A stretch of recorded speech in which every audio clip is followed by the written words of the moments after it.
Alright, so first part of this John Deere 420 that we're going to work on. Seems a bit odd to work on this first since we're not staring at the tractor. But we're going to work on this the MCS material collection system pulley. Mostly because I can fit it in a vise. It's dark outside. I can't get anything else outside. The shop's full. So this is what we're going to work on. The other day when I picked it up, I took this pulley and I spun it with my hand, or attempted to spin it with my hand, and I could not. This pulley does not spin. So what we've got to do is we've got to take, there's two bearings in here. There's one right here, and there's one coming through the other side here. What we're going to do, I'm pretty sure these bolts right here, they're carriage bolts on one side, and then the nuts right here are probably 1/2 inch. Just a guess on my part, they might be 13 millimeters, I'm not really sure. We're going to take these apart and we're going to pull the bearings off of there. Now this plate right here is fixed. Since this plate right here is fixed, might have to do, I'm not really sure how all this comes apart, so we're just going to have to play around with it for a few minutes and try to figure that out. But I think the first thing we're going to do is take the 4 nuts off of the 2 bearing plates and kind of go from there. So that's what we're going to do first. Alright, so a little trial and error. These bolts or these nuts right here are indeed 1/2 inch. Let's see if I can get them off here, which that seems easy enough.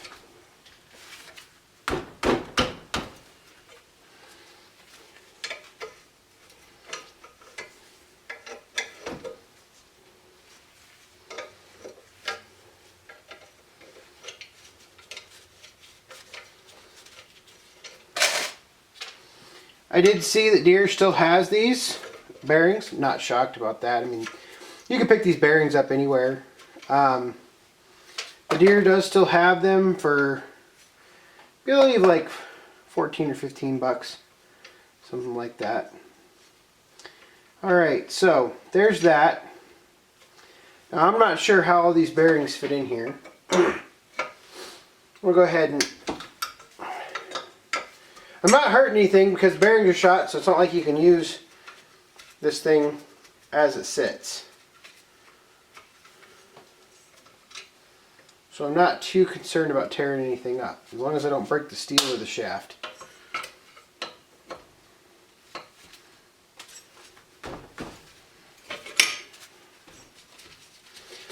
And I know I stress this a lot, but you know, this is something you can do, anybody can do. I mean, you see what I'm using. I mean, I'm using just a Craftsman 1/2 inch wrench, and it's working just fine. Well, that's a lot easier than I anticipated. Alright, so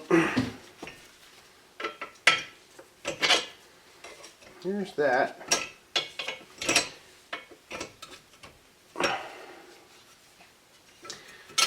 So I think the next step is to figure out how to get it out of here, which I think we have to pull the bearing off, which that might be rather entertaining. I can get a screwdriver.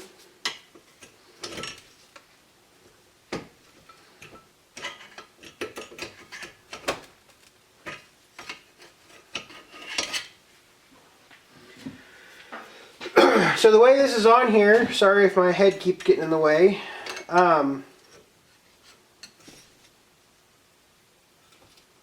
Basically there's this retainer right here. This bearing fits in 2 retainers, and that's what holds it on to everything.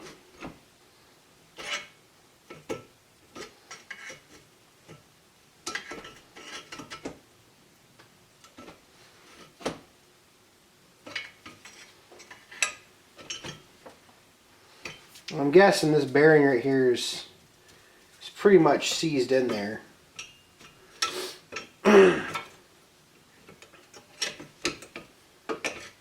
So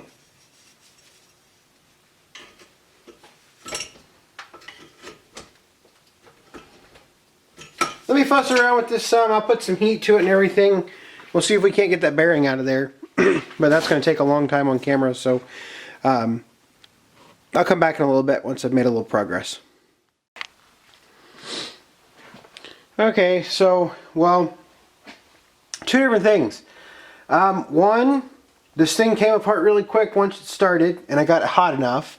And two, about the time that I started wailing on it with the hammer, I actually tripped the ground fault outlet that's underneath the vise here, and all the lights went out in the shop. Well, except a couple. And I saw the lights, well, over the bench they went out. And so the video I do have of that is just basically you hear me beating and banging. So you're not going to get to see me take it apart, but basically what I did is I took, since I don't have a press, this is another chance, or this is another instance of where that press would be really handy. I just took a long center punch, or long punch, whatever you want to call it, and a hammer, and basically pounded the shaft out. Didn't cause any damage because I picked a punch. It would go down in the hole there. Worked really well. This is a punch I've actually modified to do a couple different things. I've shaved a little off the or I've ground a little off the end here. Yeah, it just came right off. It is a keyed shaft. That way the pulley won't spin on there. So shaft's in pretty good shape. I'll get all this cleaned up. Once I get all this cleaned up, and I've got it kind of set up here how it was in there. So this is the first bearing up front. I did ruin some threads, so I have to get another carriage bolt. This bearing needs to be replaced. That's easy enough to do, so I'll replace that bearing. So that sits in there like that, if you can see it. Then this sits on the shaft, so the shaft comes through it like this. This sits on the shaft. One interesting thing, or excuse me, it sits like this. This is down. So that sits in there like so. I did find these washers behind this, and I'm not really sure why these washers were here. I'm going to have to look at the parts breakdown to see why those washers might be there. They're just kind of random washers. There's no particular size or shims or whatnot. So, the key is still in there. Looks like I might need a new key.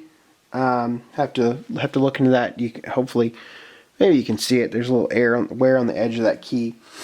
And then the last one is this bearing right there. And so, yeah, I gotta get 2 new bearings. I'll probably just buy all new carriage bolts. That way they're nice and fresh. I'll get this shaft all nice and cleaned up. Clean out the middle of this. I'll get a new key, and we'll put it all back together, and we should be good to go. The ends on the shaft looked pretty good, so they'll go right into the 2000 RPM PTO, or the rear PTO, no problem. So next part of the video will be after I get depending on how long this is taken, next part of the video will be me actually putting it all back together. So I don't know if that'll be a second video or not, but we'll see. Thanks for watching.